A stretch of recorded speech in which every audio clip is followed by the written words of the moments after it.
Welcome back to the GHT Overland Podcast, where we visit with overland travelers around the globe, sharing stories and experiences with you.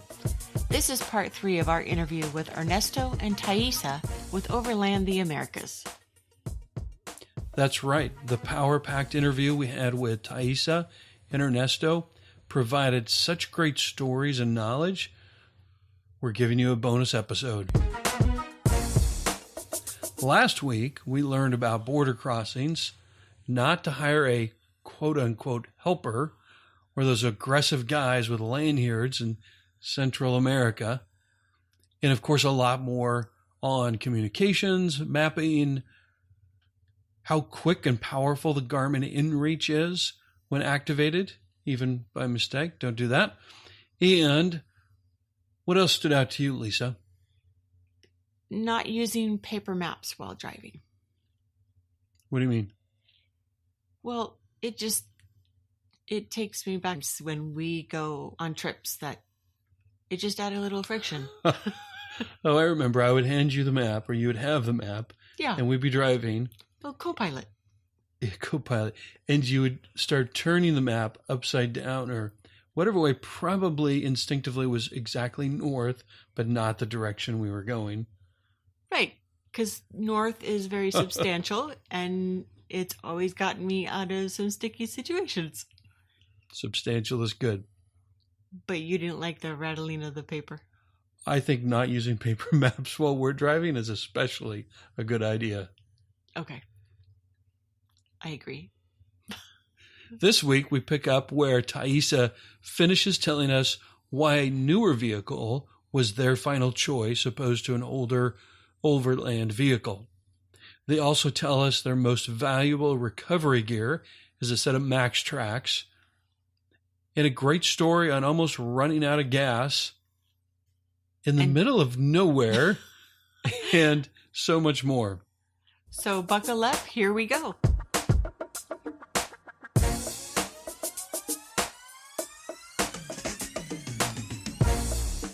But for us, like the reason why we decided to invest in a new car versus an older car is that I was reading about a lot of overlanding adventures, and I think for a lot of people, the breaking down or at least fixing it is part of their adventure, you know, and that just didn't sound fun to me. So that's smart. Know what your skill sets are, right? Yeah. That's good. Okay. And then anything that you're doing to make sure that if you do have a breakdown on the road, that you're able to either A, fix it, or B, limp to a repair shop, or I guess C would be get a tow truck. Well, there are certain things that are required by law in some countries. In the event of a breakdown where we're unable to fix it on the road, just safety comes first, right? Like your security triangles, the Garmin maybe could help there. We have vests for security. And we have all the wrenches needed for the car, in case there's a small piece, a bolt or something that is loose, so you can kind of tighten. But we don't really have anything more than the basic. Obviously, we can change a tire, we can plug a tire, we can kind of tighten things that are loose. But if it's a major breakdown, we basically will have to wait for someone to tow us out of that place. And if we get stuck or something, the things that have been really useful for us are the Max Tracks, and we've also used our winch, but that's kind of, in a situation where we were stuck. Okay. Yeah. But not broken down.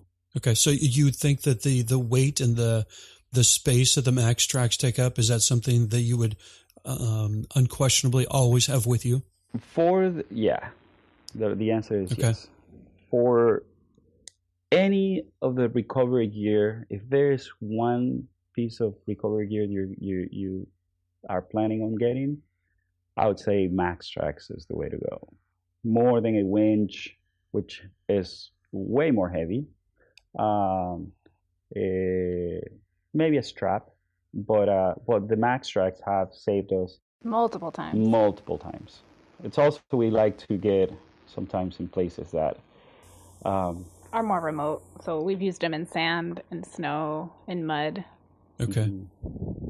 Yeah. Cool. Do you guys carry one spare tire or two? We have two. We started with one, and we had one tire be completely destroyed in Baja with a metal fence pole that was left exposed, caught as a spear and exposed in the sand. And it just like pierced the tire in and out, and the tire was not fixable. We were in the middle of the desert, so we pop in our spare tire. And at the time, those KO2 BF Goodrich tires were new and not easy to find in Mexico. So we remained driving without a spare for three weeks. And I thought, if this happens again, and I don't know what the situation is, if I'm going to be able to find the tires in other countries, if it's going to be cheap or not. So after that, I decided to get two more. I can't really say that it's worth having two spares. I think it probably depends on the length of your trip. If you really think that it's going to be a long trip, it probably makes sense for two reasons. Not only peace of mind in case you run into a similar situation like the one that we did, but we do a 6-tire rotation, which in theory, extends the life of your set by 50% more. So on a long trip, it could make sense, but it's definitely not something that is essential. Okay, cool. And it sounds like you guys have I think you mentioned a tire repair kit, so you're able to, if you have just a basic flat, you can fix that. Yeah, we never used it because running into finding a tire repair place, it's super easy. So, but we have it in the event that we end up needing it. Okay, let's go through a few onboard necessities. How much fuel do you carry? How far does that take you? And how do you calculate your fuel needs? The vehicle has a stock tank of 23 liters, gallons, which we push, and I think we can fit in it like 29, close to 29 or something like that. But that gives us a range with the car as heavy as it is, anywhere between 250 to 350 miles. Your fuel efficiency really varies depending on where you're driving, altitude, winds, especially in Patagonia, uphill, downhill, obviously, the type of road, gravel or... And we have 2 spare gas tanks. How much do you carry in the spares? Is that like 5 gallons each? 4 gallon each. Okay. And do you use those primarily for just emergency backup, like if you just totally run out, or do you calculate that based on your total fuel needs? We calculate it. We don't have them full all the time. So when the gas prices from a country to the next is going to be significant, even saving a few bucks, it could be $10 to $20, especially like from Ecuador to Peru. It's a big difference. So we fill them up there. When we did the Lagunas route, you may not need it. The range on pretty much any truck will be enough. However, if you want to do a little side trip within the Lagunas route or in Patagonia, then it's just for peace of mind. I mean, we've been we have never actually run out of gas. We came really close. Only one time. Yeah. And we didn't run out. But you were probably pretty nervous. Yeah, because at the time we didn't have the spare fuel tanks. And we were in the middle of nowhere at 4,000 meters. But there was a rural school. Oh, so that would have been a big issue. Yeah. It could have been trickier. There was a It would rural. have been a long walk. It would have been a really long and cold walk. But there was a rural school and in the middle of nowhere, and we decided to stop there. And the teachers there, did have a couple of spare tanks that they were happy to sell at a high price to us, and At a premium price, Yeah. and that saved us. Okay, well, I'm glad that worked out. Yeah. How are you managing water use, like purification, the amount you carry, and managing waste? So we carry with us two 20-liter tanks, water tanks. We used to buy in Central America the water, the big botellones or garrafones as they call them there, 20 liters each. We have had to use tap water because couldn't find water available, or for our treks and hikes we have a few methods. So we have that, and we have the ultraviolet light. So that's primarily for water. And our containers, sorry, for a little bit more detail on our water containers, they're plastic water containers, 22 gallons, and we have a little spigot on each of them, which makes it a little bit more handy. And we also have, for backpacking, a water purification pump. Oh, great, that's true. Okay, so you use the pump plus the ultraviolet. Is there a different way that you're purifying the water if you're not able to buy purified water? Well, no. So that is primarily for hikes and treks. Okay. Where like multi-day in the mountains, Yep. Not with your vehicle. So if we're not able to buy water, then we use this. It's a tool. It's a little very cool device created by MSR. It's called Myox, and it uses two. I forgot the type of batteries, but these like lithium batteries mix that bit of water with the salt and the electrolysis that is happening there. It creates a chlorine solution, a diluted chlorine solution that you can dump on your what we use in our water tanks, and we just wait 15-20 minutes, just shake it a little bit, and we do. I mean, we could do that, or we can also use chlorine. We've only done that a handful of times, though, and the majority of the time we were able to find water in the grocery stores or gas stations or whatever in the big containers. Here in Argentina and Chile, though, the water is potable from the tap, and we've been drinking from the tap, and all is good so far. Yeah. Yeah, so you're good to go. Okay. Now, do you guys use solar or a generator to give you the electrical needs you need? We have 3 batteries, and we use solar. Then we have the equivalent to a Yeti. It's an older model from Goal Zero, and there's one inverter in the car, so we charge the Yeti through the inverter while we're driving, and the 2 other batteries in the car with that. We don't have the solar panel installed permanently, so we use it when we're parked. For more than a day. Exactly. Okay, and what kind of solar panel do you use? It's a Overland Solar. They're from Brian, the person that started the company. They're from Washington. Okay. So I think he's an engineer. He used to work for the Army. What sizes are? It's 90 watts. That's important. So I think that 90 watts is not enough. It doesn't charge our batteries fast enough. I would recommend at a minimum 120, but if with 200 watts, you'll be good. Okay, so 120 to 200 watts.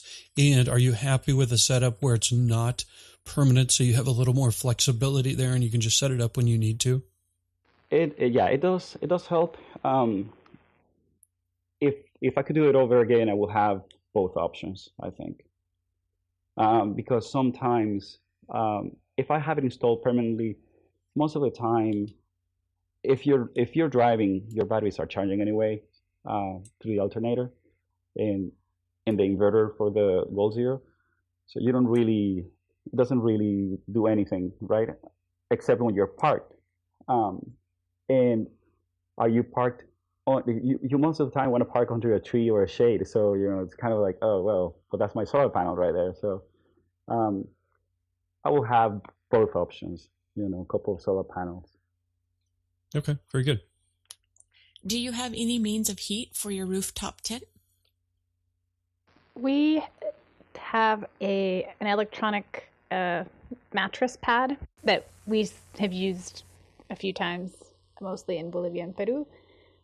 So we just put it underneath our mattress like an hour before we go to sleep, and then it warms up our sleeping bags and mattress.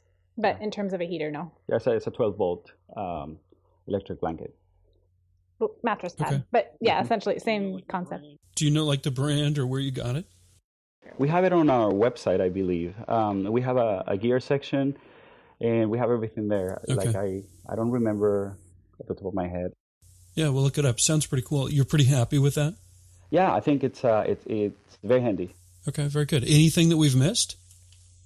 Well, I don't know if we missed anything. I think that we all tend to overplan, and I think that once you're on the road, you realize that you were ready way before you thought you were. Yeah, we were always known as the couple who never left because we talked about our trip for so long, and we really did. Ernesto was really meticulous with very good gear research and testing and all that, and I'm really thankful because really we do have everything that we need, and it works well. But at the same time, if something didn't, there's so many options usually, and we probably could have left before we did, but Exactly, yeah. No, I think that I'm sure that we have forgotten a few things here and there as far as like gear, planning, those sort of things. But the resources out there nowadays are vast. There are so many people doing this trip. Like you're never gonna be alone on the Pan American highway. There's tons and tons and tons of like people traveling overland. You make great friends from all over the world. I think that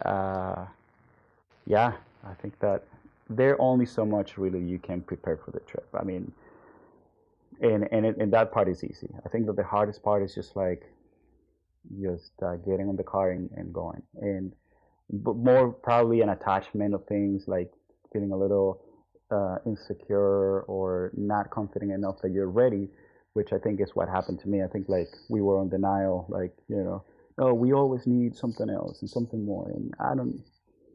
As Taisa said, we could have left, at least a year or two before we did. But at the same time, it was the right time for us. It was enough time for us to save, and that was really important too. Yeah. And so, for anyone who doesn't love planning like me, just know that it's just kind of keep at it and know that that stage is temporary, and it's so worth it once you're out there. Yeah, and again, there's so many sources of information out there that it's easy. I mean, the experience still is life-changing. It's the best thing that we've done in our lives. It's Yes. Without a doubt. It's impossible to explain it. You have to experience it yourself, and It's totally freeing. yeah, and just to think like the way that one day I will do it. Again, remember, like, things are put into perspective. We met people on the road, not only family members that didn't have that time. And there's only one life, so I think that go for it. Good. Something that's important to us is giving back and doing our part to help others along our way. Any philanthropy, giving back, or inspiring others that you focus on during your trip, or opportunities that you've seen for other overlanders like us to do a little good in the world? Yeah, I think for us, it has been really important to participate in the local community. And one way in which we've done that is, connecting with the people and, for example, asking if we can camp in their yard or in their restaurant or in their space and ask them if they're interested in something like that. And we've actually met many families and businesses along the way that were interested in that. And so we were able to put them in iOverlander and kind of start their mini business. And that's been really, that's been really kind of exciting to have a direct impact. I guess given because we both speak Spanish, that was very possible for us. And we've become friends with a lot of those people along the way, and they stay in touch with us, and they've told us, it's been now, 2 years since we've been on the road, and they're in touch with us saying, we get so many overlanders. It's a great way to supplement our, our salaries. And anyway, so that was one really cool way of positively, hopefully, and positively impacting the local community. Okay, good. So let's wrap it up with some fun facts about you guys. Any hobbies you enjoy as overlanders? I'm a musician, but I brought my guitar and ended up living with my family in Venezuela. I wasn't playing it as much. And I mean, just like sharing with people and other travelers. And I also, like Ernesto mentioned, hiking is one of my passions. And I also do yoga and draw. And I kind of did more of that in the beginning of the trip. Not so much now, but. So what is your favorite drink in the morning to get you going? Yeah, for me, it's coffee. I think we established that early on, right? Yeah. That's awesome. Do you have like a favorite method of making coffee in the morning? Anything that you've figured out that both gives you the speed in which you need to get that coffee in you and making sure that it tastes good? I think I mentioned the MSR reactor stove because it boils the water in less than 2 minutes. Super fast. Right. Yeah. I love that. And then it's just, I can't remember the name of GSR? Yeah. Drip coffee thing that I have. Mm-hmm. It's great. Yeah. I don't know. Ernesto, I go with whatever Taisa gets ready in the morning. Yeah. Wise. And at night to wind down after a long day on the road? We both love beer.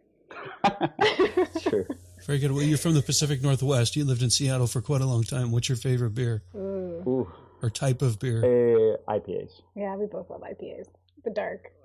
Oh, I love you guys. That's awesome.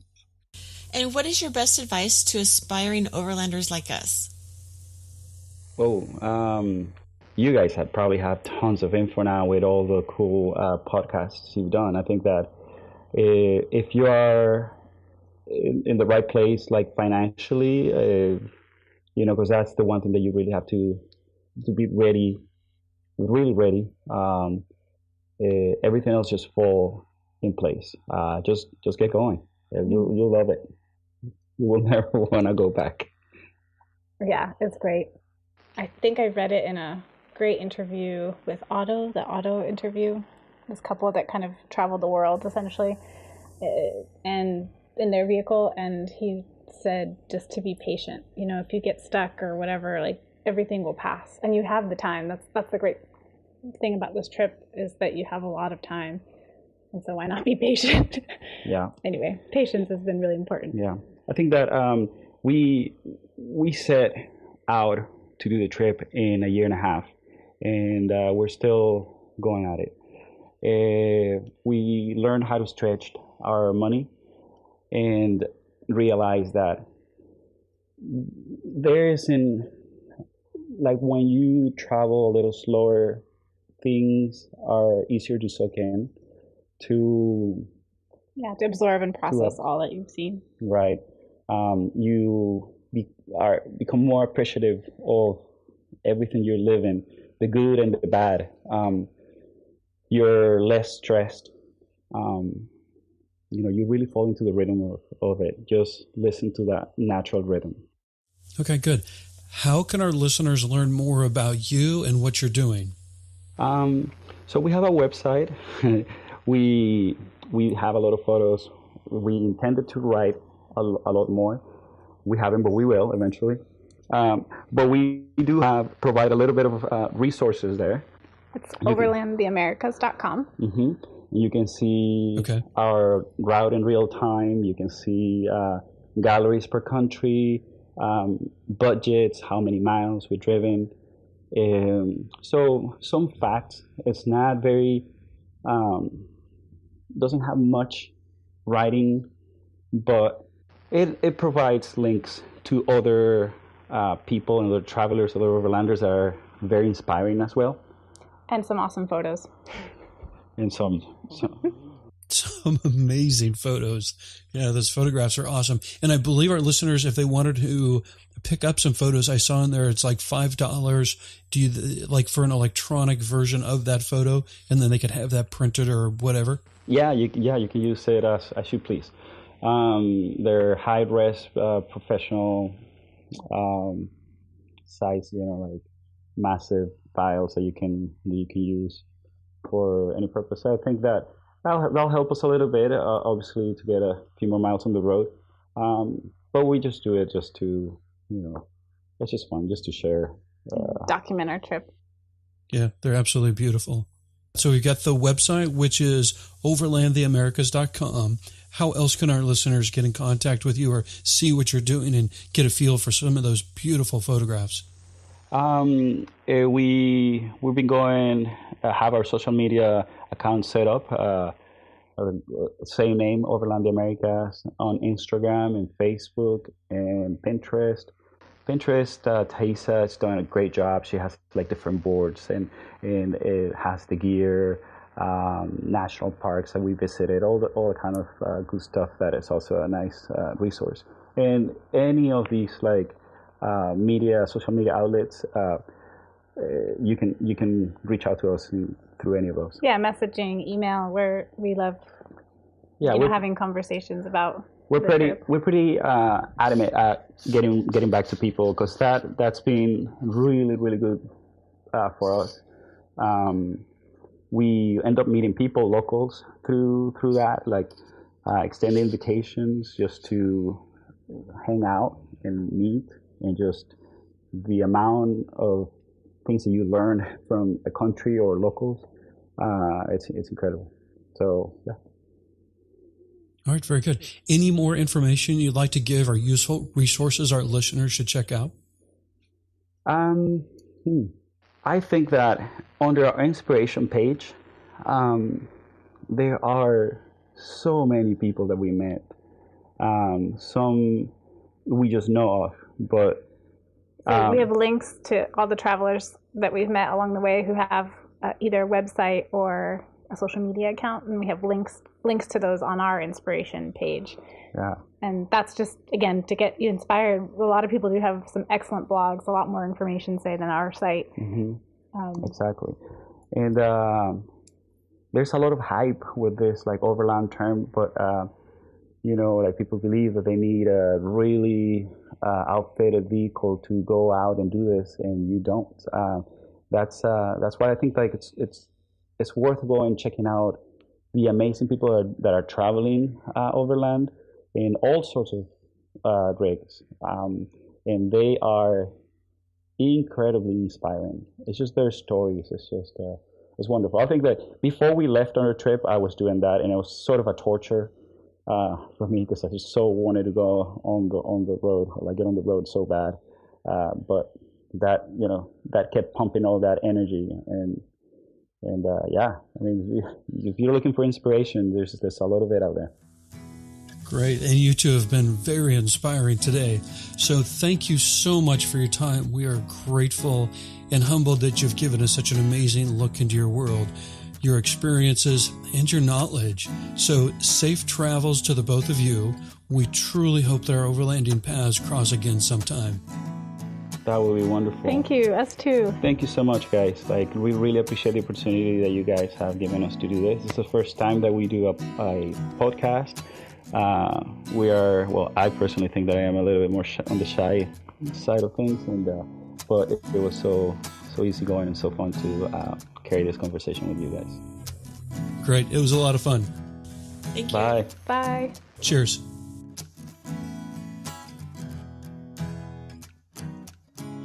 A big thank you to Ernesto and Taisa for your time.